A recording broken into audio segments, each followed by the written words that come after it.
सहनावतु सहनौ भुनक्तु सह वीर्यं करवावहै तेजस्विनावधीतमस्तु मा विद्विषावहै।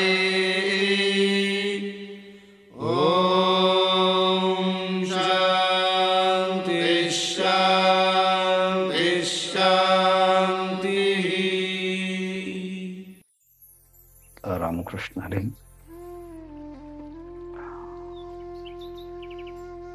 श्रीमद् भगवद गीता आणि ज्ञानेश्वरी यातील 13वा अध्याय, त्याचं क्रमशः चिंतन आपण प्रारंभ केला आहे।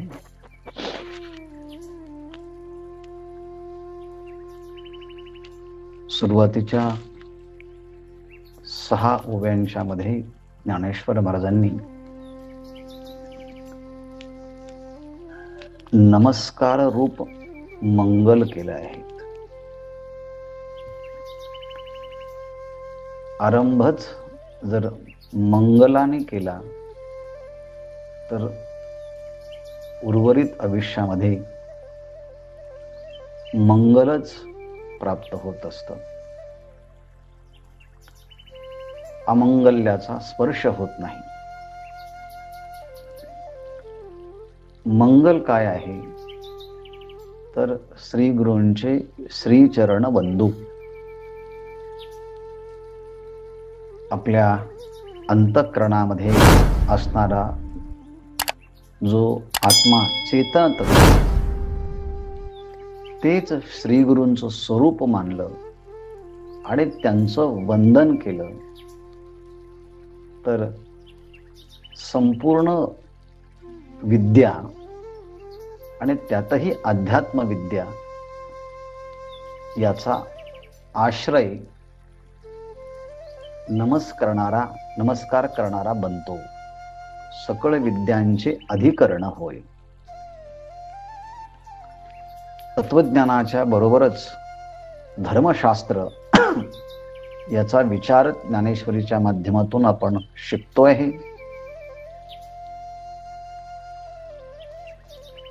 कोणी जर म्हणालं की नमस्कार का करावा, नमस्कार करण्याचे काय फायदे आहेत, काय फल प्राप्त होतं, तर पहिलं फल सांगितलं, सकळ विद्यांचे अधिकरण होय। ज्या काल आपण 14 विद्या सांगितल्या, त्या सगळ्या 14 विद्यांना राहण्याचं स्थान नमस्कार करणारा होतो। आणि त्यातही अध्यात्म विद्येचा सुद्धा तो अधिष्ठाता बनतो, तो धात्रा बनतो. सगळ्या विद्या त्याला प्राप्त होतात, त्याच्या स्मरणात राहतात. ह्याकरता नमस्कार करायचा. ज्ञान संपन्न होण्यासाठी नमस्कार करायचा, पहिलं कारण. दुसरं कारण, शब्दसृष्टी अंगवे.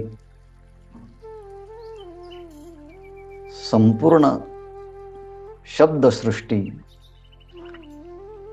वेगवेगळ्या प्रकारचे अलंकार, अर्थालंकार, त्यामध्ये असणारे यमक, या सगळ्या गोष्टींचा अनुभव, ही सगळी काव्य करण्यासाठी लागणारी जी काही शक्ती आहे ती त्याला अंगीकृत बनते, ती त्याला प्राप्त होते, त्याच्या स्वाधीन होते. शब्दसृष्टी अंगवे. आणखी काय होतं? जिव्हेसी सारस्वत अघवे जिव्हेसी सारस्वत ये. त्याच्या जिव्हेवरती एक प्रकारचा गोडवा निर्माण होतो. हा तिसरा फायदा सांगितला. जिव्हेसी सारस्वते, संपूर्ण सरस्वतीच त्याच्या जिव्हेवरती ही विराजमान होते. म्हणजे तो सकळ विद्यांचा अधिष्ठाता बनतो, शब्दसृष्टी त्याच्या ताब्यात येते, जिव्हेवरती प्रत्यक्ष सरस्वतीचा निवास होतो आणि त्याच्या बोलण्याला एक प्रकारचा गोडवा प्राप्त होतो. वक्तृत्व गोडपणे, बोलण्यामध्ये गोडवा प्राप्त होतो. नाहीतर सातत्याने एखाद्या वक्त्याचं ऐकत राहिलो की कधी कधी नको वाटतं, ऐकले ते शब्द आम्ही, आता पुन्हा कशाला ऐकायचे. पण नमस्कार करण्याने वाणीमध्ये गोडवा येतो, वक्तृत्व गोडपणे. पण हा गोडवा सामान्य नाही, तर अमृताते पारुखे म्हणे. अमृतालाही पारसं म्हणणारं, शिळं म्हणणारं, कमी म्हणणारं असं वक्तृत्व त्याला प्राप्त. रस होती ओळगणे अक्षरांसी. पुढचा फायदा,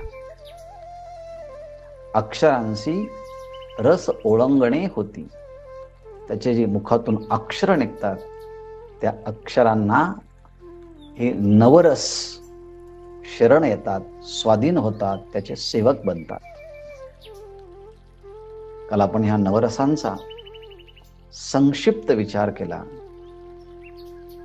की ह्या विशिष्ट प्रकारच्या भावना आपल्या शरीराच्या मध्ये असतात आणि बाह्य कृतींच्या द्वारे त्या भावना उद्दीपित होतात. त्याचे विविध परिणाम आपल्या शरीरावरती होतात. त्यालाच रसनिष्पत्ती असं म्हणतात. एखादं काव्य वाचत असताना, एखादा ग्रंथ वाचत असताना त्यामध्ये केलेलं जे वर्णन आहे त्या वर्णनाप्रमाणे आपल्या शरीरामध्ये तशा प्रकारचे भाव उत्पन्न होतात. त्यालाच रस असं म्हणतात. भगवान श्रीकृष्णांचं वात्सल्य आणि यशोदा मातेचं प्रेम, हा त्याचा जो वात्सल्याचा भाव आहे, असं वर्णन ऐकूनही एखाद्या मातेच्या वक्षस्थलातून दुग्धधारा सुद्धा वाहू लागतात. याला म्हणायचं तो रस भाव आहे. आपल्या शरीरामध्ये ते सगळे भाव असतात, फक्त ते वर्णन ऐकून आपले सुप्त मनातील भाव जागृत होतात. ती रसनिष्पत्ती आहे. आणि हे सगळे रस अक्षरांची सेवा करतात. अक्षरांशी रस ओळंगणे होती, त्याला शरण येतात, दास बनतात. दुसरं आणखी पुढचा फायदा, भावाचे अवतरण. बोलणाऱ्या वक्त्याचा भाव आहे, तो भाव या नमस्कार करणाऱ्याला प्राप्त होतो. अवतरविती खूण, आणि त्याचं संक्षिप्त चिन्ह तो सांगू शकतो की हा, त्या बोलण्यातला हा भाव आहे. ही गोष्ट सगळ्यांना ध्यानी येत नाही, लक्षात येत नाही. कमी लोकांना ती गोष्ट ध्यानी येते. मग हाता चढे संपूर्ण तत्वभेद हाही त्याचा पुढचा फायदा आहे. काल आपण पाहिलं तत्वभेद ज्ञानाच्या वेगवेगळ्या शाखा आहेत. काव्य आहे, ज्योतिष आहे, छंद आहे, निरुक्त आहे, धर्मशास्त्र आहेत, निसर्गशास्त्र आहेत, नीतिशास्त्र आहेत, अर्थशास्त्र आहेत, समाजशास्त्र आहेत, भौतिक, रसायन, जीव असे वेगवेगळे शास्त्र आहेत. त्यांचे वेगवेगळ्या प्रकारचे भेद प्रकार ह्या वक्त्याच्या मुखातून अभिव्यक्त होतात. त्यालाच म्हणतात की तत्वभेद. त्या तत्वांचे भेद म्हणजे प्रकार. ते संपूर्ण तत्वभेद हाताचढे त्याच्या हातामध्ये प्राप्त होतात. त्याच्या हातामध्ये चढे म्हणजे हातावरती आरूढ होतात, म्हणजे त्याच्या ताब्यात येतात. म्हणजे तो सर्व शास्त्रांचा ज्ञाता बनतो आणि त्याचे प्रकार सांगू शकतो. हा नीतिशास्त्राचा सिद्धांत, हा समाजशास्त्राचा सिद्धांत, हा धर्मशास्त्राचा सिद्धांत, हे सगळे प्रकार त्याच्या वाणीमध्ये अभिव्यक्त होतात. हे कशाने झालं सगळं? एकच कारण एक आहे, गुरूंचं श्रद्धेने विश्वासाने केलेलं मानसवंदन. श्री गुरूंचे पाय जै हृदय गिवसोनी ठाव. आपल्या हृदयामध्ये त्या श्रीगुरूंच्या चरणाला स्थान दिलं आहे. आणि श्रीगुरूंचं चरण म्हणजे त्यांचं स्वरूप, त्यांचं ज्ञान. म्हणजे आपल्या अंतःकरणामध्ये कशाला स्थान दिलं पाहिजे? तर गुरूंनी शिकवलेल्या त्या ज्ञानाला प्राधान्य दिलं पाहिजे, आधार दिला पाहिजे. ज्ञान तर लोक रोजच ऐकतात आणि ते ज्ञान प्राप्त करण्याचे सोर्सेस, माध्यम इतके झाले आहेत की आता नको वाटतं एवढे त्या ज्ञानाची साधनं उपलब्ध आहेत. मग कोणाला विचारलं, एवढे ज्ञानाचे साधनं उपलब्ध आहेत, पण तुमच्यावर तर त्या ज्ञानाचा कोणताच परिणाम झालेला नाही दिसत. प्रवचनाच्या माध्यमातून बऱ्याचदा श्रोते सांगतात, तुम्ही जेव्हा बोलतात तेव्हा आम्हाला समजतं, पण प्रवचन संपलं की सगळं विसरून जातं. कमळाच्या पानावरती पडलेला पाण्याचा थेंब काही क्षण चमकतो, पण वारा आला की ते पाण्याचा थेंब हा निष्ठून जातो. तसं तुम्ही बोलत असताना आम्हाला वाटतं माहिती हा विषय खूप जवळचा आहे, पण सगळं संपून गेलं की त्याबरोबर सगळे शब्दही ओसरून जातात. याचं कारण काय आहे? त्याचं कारण एक आहे, ज्ञानेश्वर महाराज म्हणतात, ते ज्ञान टिकून राहण्यासाठी काही गोष्टींची आवश्यकता आहे. 15व्या अध्यायामध्ये याचं कारण ज्ञानेश्वर महाराजांनी सांगितलं. विरक्ती वाचून कही ज्ञानासी तगणे नाही. जोपर्यंत विरक्ती म्हणजे वैराग्य आणि विवेक या दोन साधनं आपल्या अंतःकरणामध्ये परिपक्व होत नाही, तोपर्यंत सांगितलेलं ज्ञान हे स्थिर होत नाही. थारे ऐसे म्हणून शुद्ध व्हावे, मोक्ष देईल ज्ञान. एथ किर नाही आन, परी थारे ऐसे म्हणून शुद्ध व्हावे. ते मन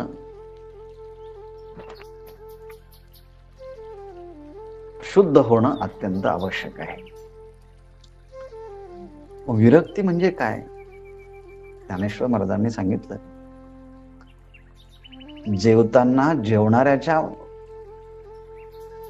लक्षात आलं की ह्या जेवणामध्ये दोष आहेत, तो लगेच टाकून देतो. एकदा एका ठिकाणी जेवायला सगळी मंडळी बसली आणि जेवता जेवता जेवणाऱ्याला जेवणाच्या ताटामध्ये दातच दिसलाय कोणाचा तरी, आणि ते घाबरले, दात याच्यामध्ये कोणाचा कसा काय आला. सगळ्या लोकांनी ते ताट टाकून दिले. त्याला म्हणायचं की त्या जेवणातले दोष कळाले की मनुष्य तर टाकून देतो. तैसे संसाराया समजता जाणी जे जई अनित्यता, त्याप्रमाणे हा सांसारिक जगातल्या पदार्थांच्या मध्ये नश्वरता, क्षणभंगुरता, अनित्यता, तुच्छता एकदा कळाली की टाकून देण्याची तयारी व्हावी. पण मनुष्य आयुष्यभर अनेकदा या सगळ्या प्रपंचात काही अर्थ नाही, पण एका एका गोष्टीसाठी संपूर्ण आयुष्याचा वेच करत असतो. याला काय म्हणायचं, कळालं आहे, पण ते पचण्यासाठी लागणारं वैराग्य नाही. आणि म्हणून हे वैराग्य प्राप्त केव्हा होतं, जेव्हा श्रेष्ठ महापुरुषांची, विशेषतः गुरूंची सेवा केली, त्या ज्ञानाला भाग्य प्राप्त होतं. म्हणून ज्ञानेश्वर महाराज म्हणतात, ते एवढे भाग्य होय उन्मेषासी किंवा उन्मेखासी, काही ठिकाणी पाठभेद आहे. उन्मेष शब्दाचा अर्थ आहे ज्ञान. तई उन्मेषासी, उन्मेखासी एवढे भाग्य होय, तेव्हा त्या ज्ञानाला एवढं भाग्य प्राप्त होतं. म्हणजे ते ज्ञान प्रत्यक्ष अनुभूतीमध्ये येतं, ते ज्ञान स्थिरावतं. आणि ते ज्ञान जेव्हा स्थिरावलं जातं तेव्हा अध्यात्मामध्ये त्याला एक शब्द वापरला जातो, ब्रह्मनिष्ठ. म्हणजे त्याने आतापर्यंत जे ऐकलं त्या ऐकलेल्या सिद्धांताच्या मध्ये त्याची वृत्ती आता स्थिरावली आहे. म्हणून तो श्रोत्रिय आहे. म्हणजे त्याने आतापर्यंत अनेक पद्धतीने गुरूंच्याकडनं श्रवण केलं, आणि जे श्रवण केलं त्या सत्य असणाऱ्या आत्मतत्वाच्या ठिकाणी, ब्रह्मतत्वाच्या ठिकाणी अंतःकरणाची वृत्ती स्थिरावली. भ्रमर गुंतले सुमन कळिके, असं ज्ञानेश्वर महाराजांनी हरिपाठामध्ये म्हटलंय. भ्रमर ज्याप्रमाणे, सुमन म्हणजे फुल, त्या फुलाच्या कलिकेमध्ये जाऊन तो स्थिरावतो आणि सुगंध घेतो, तसं ते मन जेव्हा आत्मस्वरूपाची अनुभूती घ्यायला लागेल तेव्हा खऱ्या अर्थानं प्राप्त झालेल्या ज्ञानाला एवढं मोठं सद्भाग्य प्राप्त होतं. म्हणून ज्ञानेश्वर महाराज म्हणतात, एवढे भाग्य होय उन्मेषासी, उन्मेषासी एवढे भाग्य होय. त्या ज्ञानाला एवढं भाग्य प्राप्त होतं की जे ऐकलं तसाच अनुभव येतो. पण हे कधी होतं, श्री गुरूंचे पाय जई हृदय घेवसोने ठाव. जेव्हा श्री गुरूंचे जे पाय आहे ते आपल्या अंतःकरणामध्ये त्याने स्थिर केले, म्हणजे त्या गुरु उपदेशाला अंतःकरणामध्ये स्थान दिलं, त्याला प्रमाणभूत मानलं आणि आपल्या अंतःकरणामध्ये स्थिरावलं. समाधीला जाताना ज्ञानेश्वर महाराजांनी उद्गार काढले, ज्ञानदेवा प्रमाण, निवृत्ती देवी ज्ञान, समाधी संजीवन हरिपाठ. मी ह्या संजीवन समाधीला प्राप्त होण्यासाठी लागणारं जे मला ज्ञान आहे, एवं गुरुक्रमे लाधले समाज धन जे आपुले, ते बांधोनी धिदले गोसावी मज. माझ्या श्री गुरुनिवृत्तीनाथांनी हे ज्ञान मला ग्रंथाच्या रूपाने बांधून दिलं आहे आणि मी ते प्रमाणभूत मानलं, तेव्हा ह्या स्थितीला प्राप्त झालो. समाधी संजीवन, म्हणजे संजीवन समाधीच्या समयी त्यांनी गुरूंचंच स्मरण केलं आणि सांगितलं, पाळिले पोषिले चालविला लळा, बा माझ्या गोपाळा निवृत्तीराया. तुम्ही माझं खूप पालन पोषण, माझ्या सगळ्या इच्छा आवडी तुम्ही पूर्ण केल्या, आणि आता मी समाधीला जातो आहे, ही सुद्धा माझी आवड, माझी इच्छा तुम्ही पूर्ण केली, म्हणून तर तुम्ही माझ्या हाताला धरून ह्या गुहेमध्ये पोचवलं. देव निवृत्ती आणि धरिले दोन्ही कर, जातो ज्ञानेश्वर समाधीसी. ही मला अवस्था तुम्ही करून दिली. तिला म्हणायचं श्री गुरूंचे पाय लई हृदय घेऊ सोनेठा. त्यांचं ज्ञान आपल्या अंतःकरणामध्ये दिलं. संत तुलसीदास महाराजांनी सुद्धा हनुमान चालिसेला आरंभ करताना श्री गुरु चरण सरोज रज निजमन मुकुर सुधारी भरणव रघुवीर जो विमल फलदायक पुढे वगैरे मागे पुढे शब्द होतील, पण श्री गुरु चरण सरोज रज निजमन मुकुर सुधारी भरणव विमल जो दायक फलचारी. तिथे सुद्धा तुलसीदास महाराजांनी श्री गुरूंच्या चरण धुलीने आपला मनरूपी आरसा मी स्वच्छ करील आणि मग त्या प्रभूंचं गुणगान करील असं म्हटलं आहे. याप्रमाणे श्री गुरूंचे पाय जै हृदय घेऊ सोने ठाव, तै एवढे भाग्य होय उन्मेषासी. आणि म्हणून ज्ञानेश्वर महाराज म्हणतात पुनश्च एकदा मी माझ्या गुरूंना नमस्कार करतो. ते नमस्कारोणी. काय नमस्कारोणी? ते श्री गुरूंची श्रीचरण नमस्कारोणी. मी त्या श्री गुरूंच्या चरणाला नमस्कार करून आता यानंतर 13व्या अध्यायाला आरंभ करावायचा आहे.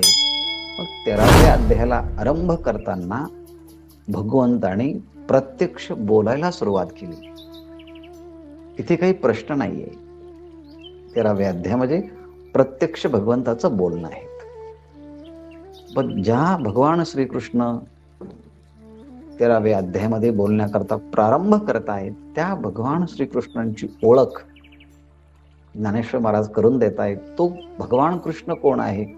जो पितामहाचा पिता, जो लक्ष्मीचा भर्ता, संपूर्ण विश्वाला निर्माण करणारा जो ब्रह्मदेव आहे, त्या ब्रह्मदेवाचा पिता हा परमात्मा आहे. म्हणजे भगवान विष्णूच्या नाभीतून ब्रह्मदेवाचा जन्म झाला आहे. आणि भगवान श्रीकृष्ण हे विष्णूचे स्वरूप आहेत. मायेची उपाधी धारण करून तोच परमात्मा सगुण साकार श्रीकृष्णाच्या रूपानं अवतीर्ण झालेत. आणि म्हणून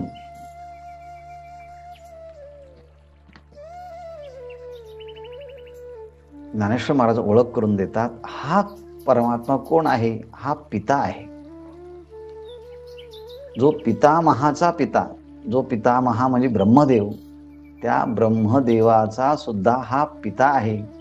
म्हणजे याचं ब्रह्मदेवाचं उत्पत्ती स्थान ह्या परमात्म्यापासून आहे.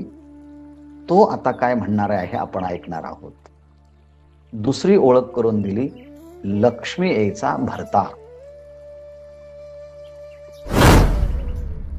समुद्राचं मंथन झालं, 14 रत्न बाहेर निघाले, त्यातून लक्ष्मी निघाली. सर्वांनी इच्छा केली की लक्ष्मीने आपल्याला वरावं, पण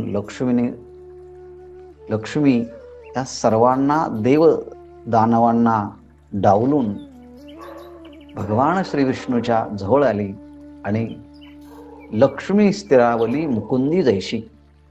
मुकुंदाच्या ठिकाणी, भगवंताच्या ठिकाणी ती लक्ष्मी स्थिरावली. आपला मोठेपणा विसरून नम्र होऊन ती पाय धुवावयाच्या दैवा प्राप्त झाली. भगवंताचे चरण स्पर्श करून सेवा करण्याकरता ती सज्ज झाली. म्हणून तो परमात्मा त्या लक्ष्मीचा भर्ता आहे, लक्ष्मीचा पती आहे. आणि असा असणारा तो पितामहाचा पिता आणि लक्ष्मीचा भर्ता म्हणजे पती, तो आता ऐसे म्हणे.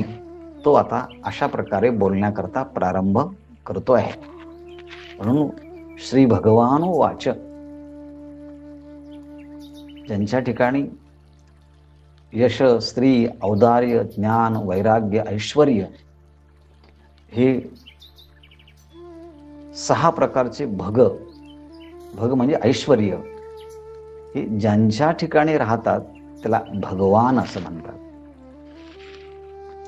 आणि त्या भगवंताच्या ठिकाणी श्री ही कायमची राहते, लक्ष्मी, म्हणून श्री शब्द हा लक्ष्मीवाचक आहे. आणि त्याचंच भाष्य लक्ष्मीचा भरता अशा शब्दामध्ये ज्ञानेश्वर महाराजांनी केलं आहे. आणि तो सगळ्या विश्वाचा जनक आहे, कारण सगळ्या विश्वाचा जनक ब्रह्मदेव आणि ब्रह्मदेवाचाही हा जनक असल्यामुळे असा जो श्री भगवान ते उवाच म्हणालेत असं म्हणून त्या 13व्या अध्यायाला आरंभ होतोय. 13 हा शब्द पुढे आला की त्या संबंधाने आपल्याला थोडासा विचार करावा लागणार आहे. गीतेमध्ये एकूण 18 अध्याय आहेत, त्यापैकी हा 13वा अध्याय.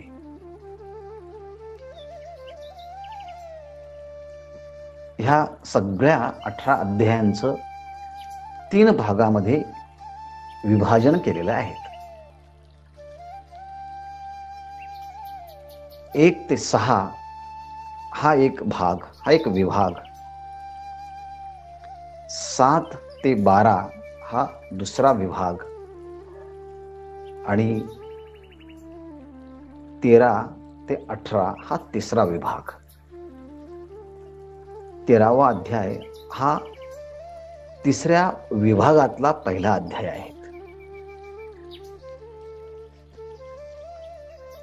कोणी असं म्हणेल 18 अध्यायांचे हे 6 अध्यायांचे 3 विभाग का केले? थोडक्यामध्ये या 6 अध्यायांच्या मध्ये मुख्य विषय काय आहे हे सांगण्यासाठी 1 ते 6 या 6 अध्यायांचा मधला एक षटक आहे, म्हणजे 6 अध्यायांचा एक समुदाय आहे. त्याला श्रीमद भगवद्गीतेची पहिले षटक, पहिले 6 अध्याय हे जीवाचं वर्णन करणारे आहेत. तुम्ही आम्ही हे सगळे जीव आहोत. जिवंती ती जीवाहा, जे जगतात ते जीव, किंवा जीव प्राणधारणे, ज्यांनी प्राणधारण केला आहे त्यांना जीव असं म्हणतात. आणि त्या प्राणधारणेमुळे जे आता जगतात ते जीव आहेत. म्हणून जन्माला आलेल्या जीवाची स्थिती कशी असते आणि मग तो हळूहळू गुरु, श्रेष्ठ महापुरुषांचा सानिध्य, शास्त्राचा अनुभव, त्याने केलेला परमार्थाच्या प्राप्तीसाठीचा प्रयत्न, याचा विकासक्रम पहिल्या 6 अध्यायांच्या मध्ये आहे. म्हणून जीव हा कसा विकसित होत जातो, त्याची डेव्हलपमेंट कशी होत जाते, वैचारिक दृष्ट्या, भावनिक दृष्ट्या आणि कर्माच्या दृष्ट्या, याचा विचार, जीवाचा विचार हा पहिल्या 6 अध्यायांच्या मध्ये केला आहे. नंतर हा जीव स्वतंत्र नाही आहे. हा जीव हा एक अंश आहे, हा परमात्म्याचा अंश आहे. आणि जीवाला दिसणारं हे सगळं दृश्य जगत हे दिसत असतं. मग ह्या जीवाला दिसणारं जे काही दृश्य जग आहे आणि स्वतः जीव, मग ह्या जीवाला आणि दृश्य जगताला निर्माण करणारा जो ईश्वर आहे, त्या ईश्वर तत्वाचा विचार सुरुवात झाली आहे 7व्या अध्यायापासून तर अगदी 12व्या अध्यायापासून ईश्वर तत्वाचा विचार केला आहे. ईश्वर काय आहे, त्याचं स्वरूप काय आहे, तो ईश्वर काय करतो, ह्या ईश्वर तत्वाची इत्थंभूत चिकित्सा या पहिल्या दुसऱ्या षटकामध्ये सांगितले आहेत. म्हणजे पहिलं षटक जीवाचा विचार करतं, दुसरं षटक हे ईश्वराचा विचार करतं, आणि तिसरं जे षटक आहे 13व्या अध्यायापासून 18व्या अध्यायापर्यंत, यामध्ये तो जीव प्रत्यक्ष विश्वर स्वरूप कसा आहे याचा विचार केला आहे. जीवाचा ईश्वराशी असलेला जो नित्य संबंध आहे तो मुळातच परब्रह्म स्वरूप कसा आहे याचा विचार सांगितला. आतापर्यंत जे वर्णन केलं तेच वर्णन एक शास्त्रीय परिभाषेमध्ये आपण असं समजून घेऊया. पहिल्या षटकांच्या मध्ये त्वम पदाचा विचार केला, म्हणजे जीवाचा विचार केला. दुसऱ्या षटकामध्ये तत् पदाचा विचार म्हणजे ईश्वर पदाचा विचार केला. आणि 13व्या अध्यायापासून तर 18व्या अध्यायापर्यंत आसी म्हणजे आहे या पदाचा विचार केला. थोडक्यात काय, तत्वम असी, तत्वमसी हे वेदाचं महावाक्य आहे. मग संपूर्ण गीता तत्वमसी ह्या महावाक्याचाच विस्तार करते. तो म्हणजे जीव, तत् म्हणजे ईश्वर, आणि असी म्हणजे आहेस. जीव हा परमात्मा स्वरूप आहे, हाच विचार श्रीमद भगवत गीता सांगते. पण पहिल्यांदा जीवाचा विचार, नंतर ईश्वराचा विचार, आणि नंतर त्याच्या ऐक्याचा विचार. पण कसं काय करतात, मग त्याकरता संपूर्ण हा विचार आपल्याला तपशीलवार पाहायचा आहे. म्हणून हा 13वा अध्याय हा तृतीय षटकातील पहिला अध्याय आहे. त्रयोदशोध्याय. नंतर याचं नाव क्षेत्र क्षेत्रज्ञ विभाग योग हे आपण पाहिलं. विभाग शब्दाचा अर्थ आहे विभाजन. कशाचं विभाजन? क्षेत्र काय आहे आणि क्षेत्रज्ञ काय आहे या दोन गोष्टींचं पृथक्करण केलं आहे. कशा करता केलं आहे हे आपण नंतर पाहणारच आहोत. हा विषय झाला म्हणजे पहिल्यांदा मंगलाचरण, नंतर या 18 अध्यायांच्या मध्ये असणारा परस्परांच्या मध्ये काय षटकांच्या माध्यमातून केलेला जीव आणि ईश्वर आणि यांच्या ऐक्यांचा विचार हा थोडक्यात पाहिला. आणि प्रत्यक्ष जेव्हा आता 13वा अध्याय प्रारंभ होतो श्री भगवान वाच, तर त्यामध्ये तिसरा मुद्दा येतो की ह्या अध्यायाचा आणि मागच्या अध्यायांचा काही पूर्वापार संबंध आहे का, आणि असेल तर तो कसा आहे. त्यामुळे आता ऐकताना थोडं सावधानतेने ऐकावं लागेल. ज्यांनी अगोदर ऐकलेले आहेत त्यांना या गोष्टी पटकन समजतील, अरे हो हो हे आपण ऐकलं आहे.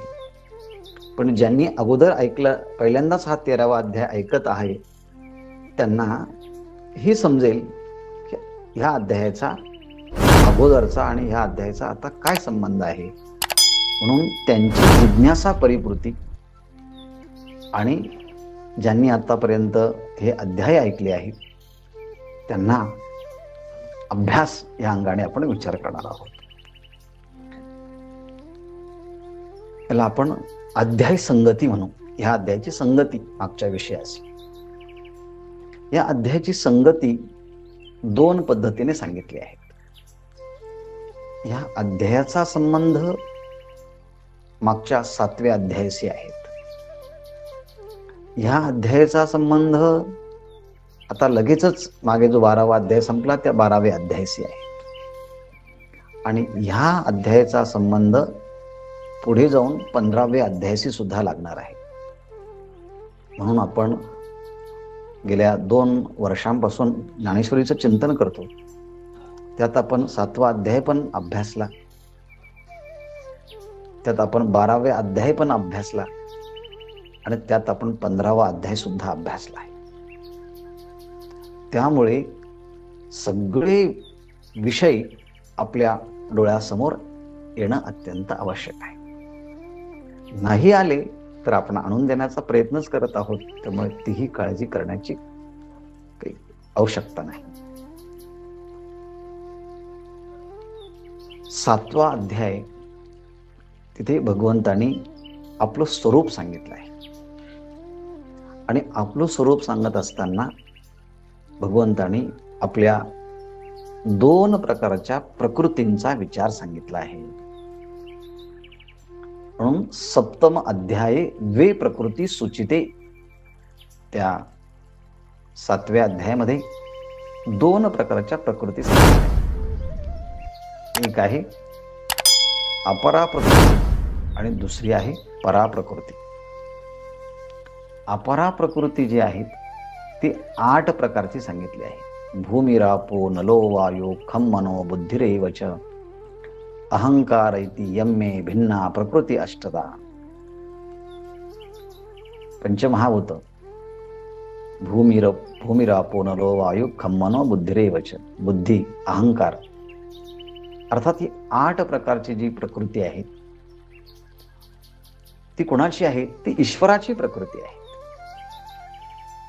आणि म्हणून या 2 प्रकारची प्रकृती आहे. पराप्रकृती म्हणजे जीव. आता ही ईश्वराची प्रकृती आहे हे 7व्या अध्यायात सांगितलं, पण ती प्रकृती मुळात कशी आहे? ती आहे त्रिगुणात्मिका. त्रिगुणात्मिका म्हणजे त्या प्रकृती, अपरा प्रकृतीच्या कणाकणामध्ये आणि त्या अपरा प्रकृतीचं कंटेंट्स काय काय आहेत हे जर आपण पाहिलं तर ती त्रिगुणात्मिका आहे. म्हणजे तिच्या मुळाशी 3 गुण आहेत, सत्वगुण, रजगुण आणि तमगुण. अशी त्रिगुणात्मिका, 3 गुण जिच्या मुळाशी आहेत अशी त्रिगुणात्मिका जी अपरा प्रकृती आहे ती कशी आहे? एकमेकापासून भिन्न आहे. म्हणून अष्टधा म्हणजे 8 प्रकारची आहेत आणि भिन्न आहेत. भिन्न म्हणजे काय? भूमी रापो नलो वायू म्हणजे पृथ्वी म्हणजे पाणी नाही, पाणी म्हणजे वायू नाही, वायू म्हणजे अग्नी नाही, अग्नी म्हणजे पुढे वायू नाही, आकाश नाही. अर्थात हे एकमेकापेक्षा हे भिन्न आहेत, हे एक नाहीत. म्हणजे 8 प्रकारची आहेत आणि ती एकमेकापेक्षा भिन्न आहेत. अशी ही अपरा प्रकृती जी आहे ती संसार हेतुत्वा, ती संसाराला कारणीभूत ठरणारी आहे. अशी ही अपरा प्रकृती सांगितली. दुसरी सांगितली होती परा प्रकृती. ती कशी आहे म्हटले? ती ह्या 8 प्रकारच्या भिन्न प्रकृतीपासून ही अन्या, ती वेगळी आहे. तिला काय नाव दिलं आहे? जीवभूता. तिला जीव हे नाव दिलं आहे.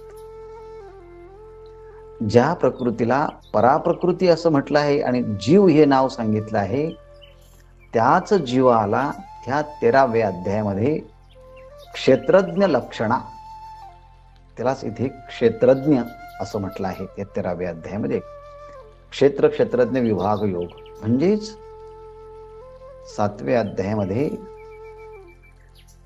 ज्याला जीव असं म्हटलं आहे त्याला 13व्या अध्यायामध्ये क्षेत्रज्ञ अशा लक्षणाने त्याचा विचार केला आहे. मग जसं अपरा प्रकृतीच्या कणाकणामध्ये काय असेल तर त्रिगुण आहे, मग पराप्रकृती नावाचं जे जीव तत्व आहे त्या जीवाच्या कणाकणामध्ये त्याचं कंटेंट काय आहे? तर त्याचं आहे ईश्वरात्मिका. म्हणजे जीवाचं जे मूळ स्वरूप आहे, त्याचं खरं स्वरूप आहे ते ईश्वर आहे. म्हणून अपरा प्रकृती ही त्रिगुणात्मिका आहे, तर परा प्रकृती ही ईश्वरात्मिका आहे. म्हणजे तिच्या जीवाच्या त्या पराप्रकृतीचं मुळाशी जाऊन पाहिलं तर तिथे आपल्याला ईश्वर तत्वच अनुभूतीला येतं. जीवाच्या कणाकणामध्ये, सगळ्या संपूर्ण जीवाच्या मध्ये जर पाहिलं तर मूळ ईश्वर तत्वच आहे. पण आता हे दोन्हीही परा आणि अपरा प्रकृती या दोन्हीही परमात्म्याच्याच आहेत. आणि म्हणून परमात्मा या परा आणि अपरा या दोन्ही प्रकृतीच्या माध्यमातून जगाची उत्पत्ती, स्थिती आणि लय करत असल्यामुळे तो ईश्वर जगाची उत्पत्ती, स्थिती आणि लय यांच्या माध्यमातून तो जगाचं कारण बनतो आहे, तो परमात्मा. म्हणून याभ्याम प्रकृतीभ्याम ईश्वरा हा जगत उत्पत्ती स्थिती लय हेतुत्वम प्रतिपद्यते. त्या परा आणि अपरा प्रकृतीच्या द्वारे जगाची उत्पत्ती, स्थिती आणि लय तो ईश्वरच करतो. म्हणून जगाच्या उत्पत्तीला तो हेतू आहे कोण? ईश्वर. पण कोणाच्या माध्यमातून? परा प्रकृती आणि अपरा प्रकृतीच्या माध्यमातून. हे का सांगितलं?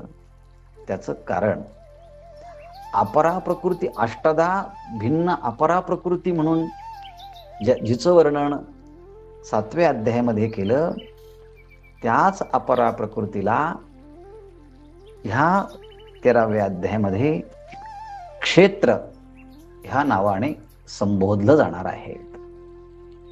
आणि जिला पराप्रकृती म्हणून संबोधलंय जीवाला, त्यालाच इथे क्षेत्रज्ञ असं म्हटलं आहे.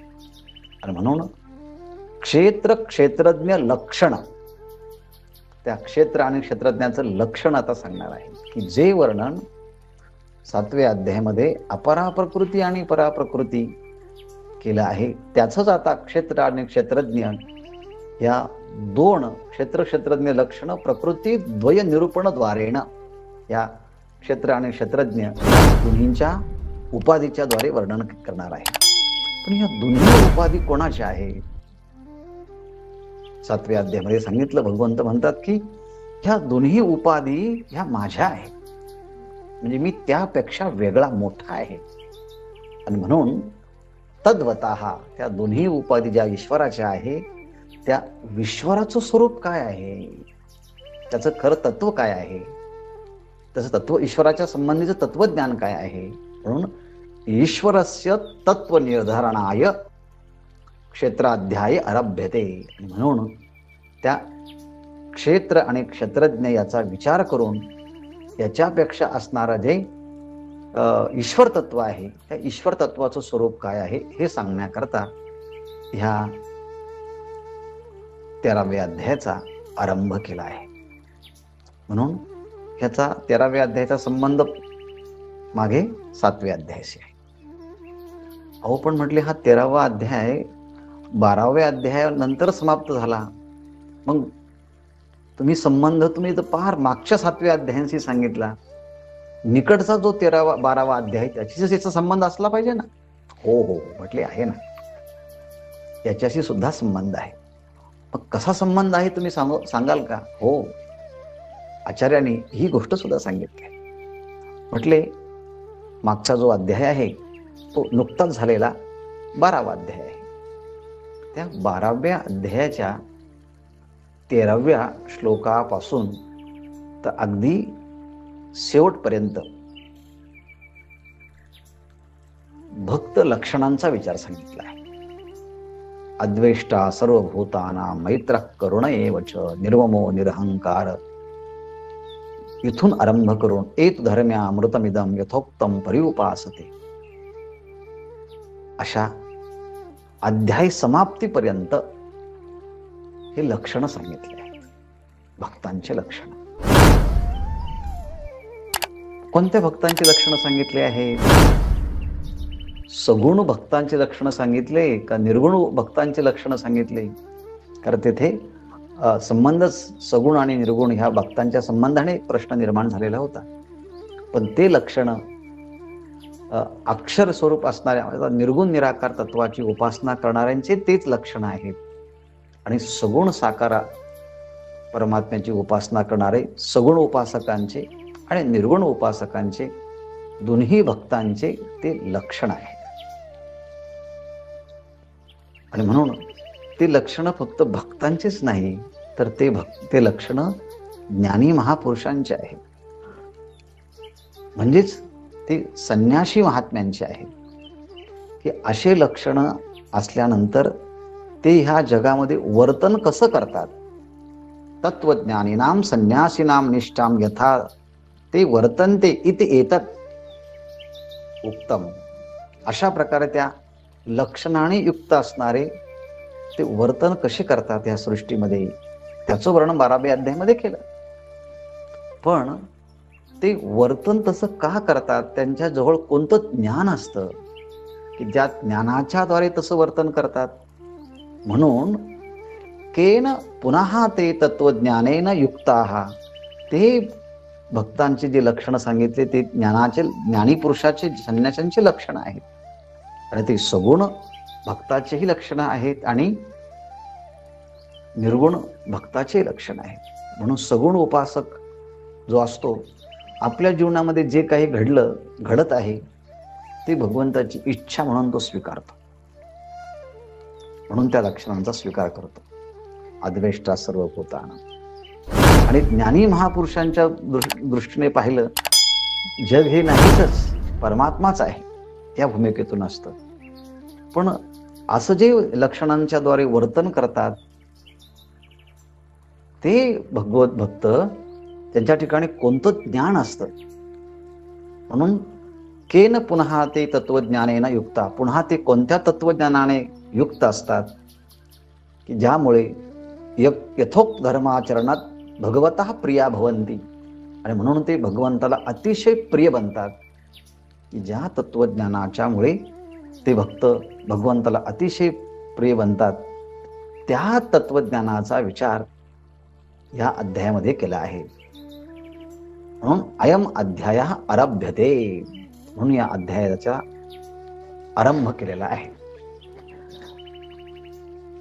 थोडक्यामध्ये जर पाहायचं ठरलं तर मग आता दोन दोन जोड्या झाल्या. कशा की 7व्या अध्यायामध्ये पराप्रकृती आणि अपराप्रकृती या दोन जोड्या सांगितल्या. त्यालाच इथे 13व्या अध्यायामध्ये क्षेत्र आणि क्षेत्रज्ञ असं म्हटलं आहे. फक्त आता नाव भिन्न आहेत, पण त्या पाठीमागचा विचार थोड्याफार फरकाने तो सांगितला आहे.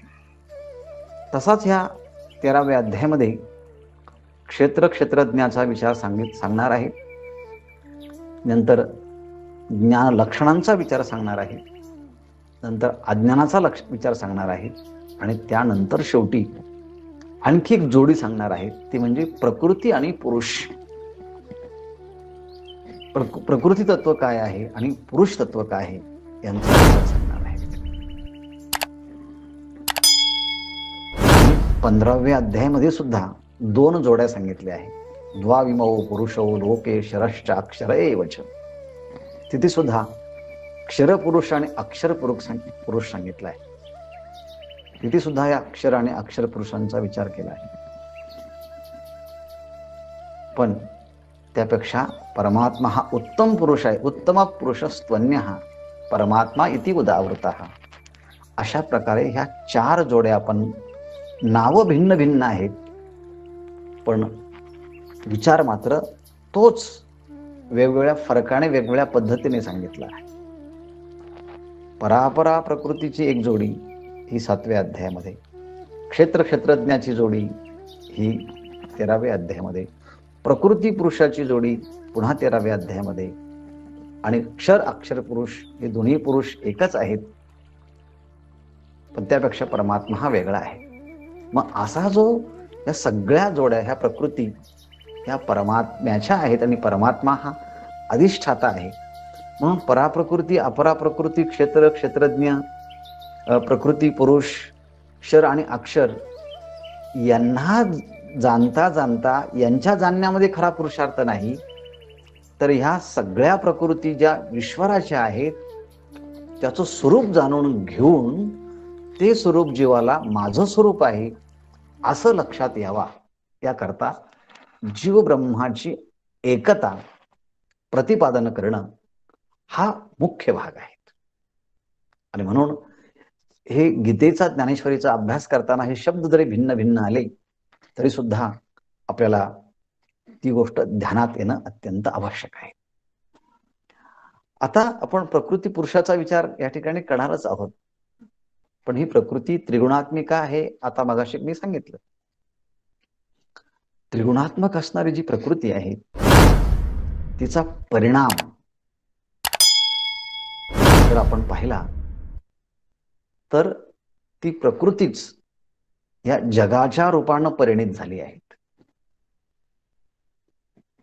त्या प्रकृतीचाच परिणाम ही स्थूल शरीर आहेत आणि त्या प्रकृतीचाच परिणाम म्हणजे सूक्ष्म शरीर आहे. ज्या सूक्ष्म शरीरामध्ये पंच ज्ञानेंद्रिय, पंच कर्मेंद्रिय, पंच प्राण, मन, बुद्धी, चित्त, अहंकार याला करण म्हणतात. या शरीराला कार्य म्हणतात आणि ह्या जगताला विषय म्हणतात. म्हणजे जगत हे सुद्धा प्रकृतीचाच परिणाम आहे. मग प्रकृतीचा परिणाम असल्यामुळे जगालाही प्रकृती म्हणतात. हे शरीर हे सुद्धा प्रकृतीचा परिणाम आहे, म्हणून या शरीरालाही प्रकृती असं म्हणतात.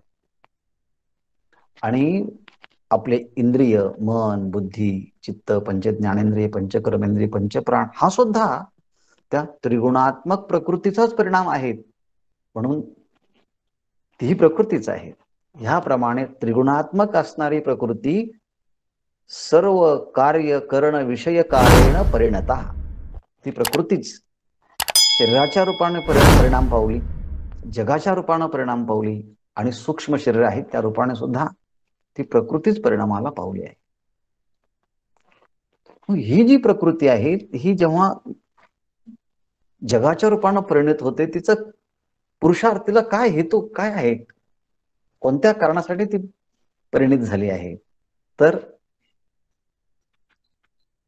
भोग अपवर्गार्थ कर्तव्यतया. ही प्रकृती काय करते, जीवाला भोग आणि अपवर्ग म्हणजे मोक्ष या दोन गोष्टी जीवाला देण्यासाठी ही प्रकृती या अस्तित्वात आहे. अज्ञानी जीवांना या प्रकृतीपासून भोग हवा आहे, तर प्रकृती त्यांना भोग देते. आणि ज्यांच्या अंतःकरणामध्ये विवेक वैराग्य निर्माण झाला तर प्रकृती त्यांना मोक्षही देते. आणि म्हणून ती जी प्रकृती आहे पुरुषस्य भोग अपवर्गार्थ कर्तव्यतया, ती प्रकृती जी आहे भोग आणि अपवर्ग देते. पण कोणत्या रूपानं ती प्रकृती अनेक गोष्टींचा समुदाय आहे. त्या प्रकृतीमध्ये अनेक गोष्टी आहेत. देह आहेत, हा सांगितला, इंद्रिय आहेत, त्या इंद्रियाला देहाला इंद्रियाला कारण अज्ञान आहे. म्हणजे या सगळ्यांचा समुदाय त्याला संघात असं म्हणतात. आणि त्या संघातालाच एका वाक्यामध्ये इदम शरीरम हे शरीर असं म्हणतात. आणि त्यालाच इथे क्षेत्र या शब्दाने संबोधलेलं आहे. आणि ह्या क्षेत्र म्हणजे हे शरीर आणि या शरीराच्या मध्ये असणारं जे जीवतत्व आहे त्या जीवतत्वाला क्षेत्रज्ञ असं भगवंताने म्हटल्यामुळे श्री भगवानुवाच, श्री भगवान म्हणाले काय, इदं शरीरं कौन्तेय क्षेत्रमित्यभिधीयते एतद्यो वेत्ति तं प्राहुः क्षेत्रज्ञम् इति तद्विदः. इदम म्हणजे हे, जी गोष्ट आपल्याला प्रत्यक्ष इंद्रियाने दिसते, अनुभूतीला येते, त्याला संस्कृत मध्ये इदम हे सर्वनाम वापरलं जातं. इदम हे काय आहे, इदम शरीरम, हे कौंतेय, हे जे शरीर आहे ना, या शरीरालाच क्षेत्रम इति अभिधीयते, या क्षेत्राला या शरीराला क्षेत्र असं म्हणतात. इति अभिधीयते कथ्यते, या शरीरालाच क्षेत्र असं म्हणतात. यो एतत् व्यक्ती, आणि पायापासून तर मस्तकापर्यंत असणाऱ्या ह्या शरीराला जो जाणतो, जो समजतो, जो अनुभवतो, वेत्ती म्हणजे समजतो, एतत म्हणजे ह्या शरीराला, यहा म्हणजे जो, एतत यो वेत्ती तम क्षेत्रज्ञम प्राहु, त्याला क्षेत्रज्ञ असं म्हणतात. कोण? इति तद्विदाः. तद्विदाः म्हणजे ह्या शरीराला जाणणारे जे कोणी ऋषीमुनी आहेत, श्रेष्ठ महानुभाव पुरुष आहेत, ते ह्या शरीराला क्षेत्रज्ञ असं म्हणतात, जाणतात. भगवंताने सुद्धा ह्या शरीराला क्षेत्र आणि शरीराला जाणणाऱ्याला क्षेत्रज्ञ असं या शरीर आणि क्षेत्रज्ञ आणि क्षेत्रज्ञाचं स्वरूप जे जाणतात, तद्विदाः असे जे तत्ववेत्ते आहेत, असे जे मनुष्य आहेत, त्यांनी सुद्धा या शरीराला क्षेत्रच म्हटलं आहे.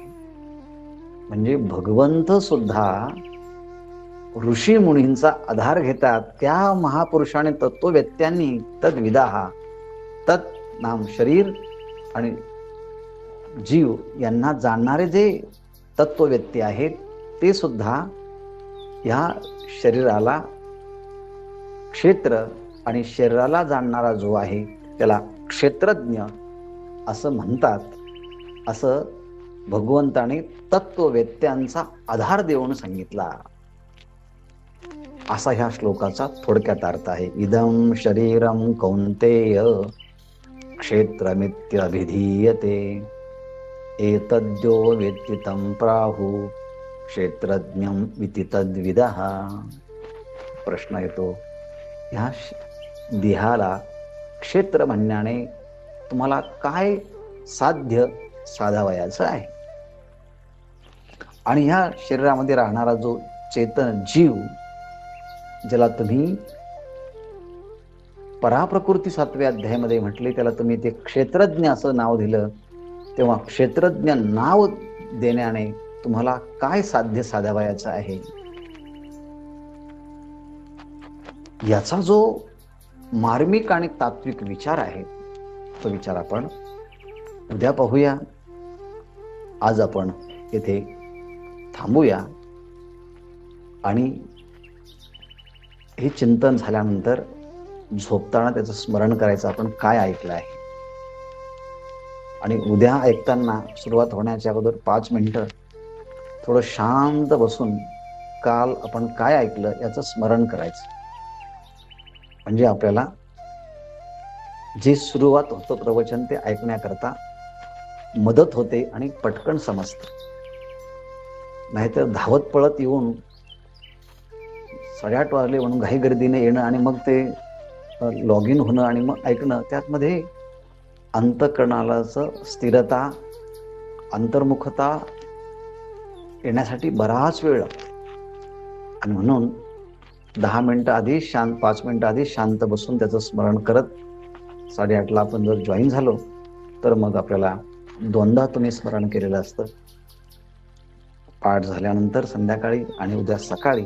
आणि मी जेव्हा पुन्हा बोलतो तेव्हा पुन्हा मी पूर्वापार संबंध सांगतो आणि तेवढं ऐकलं की पुन्हा मग तुम्हाला ऐकण्याची गरज नाही.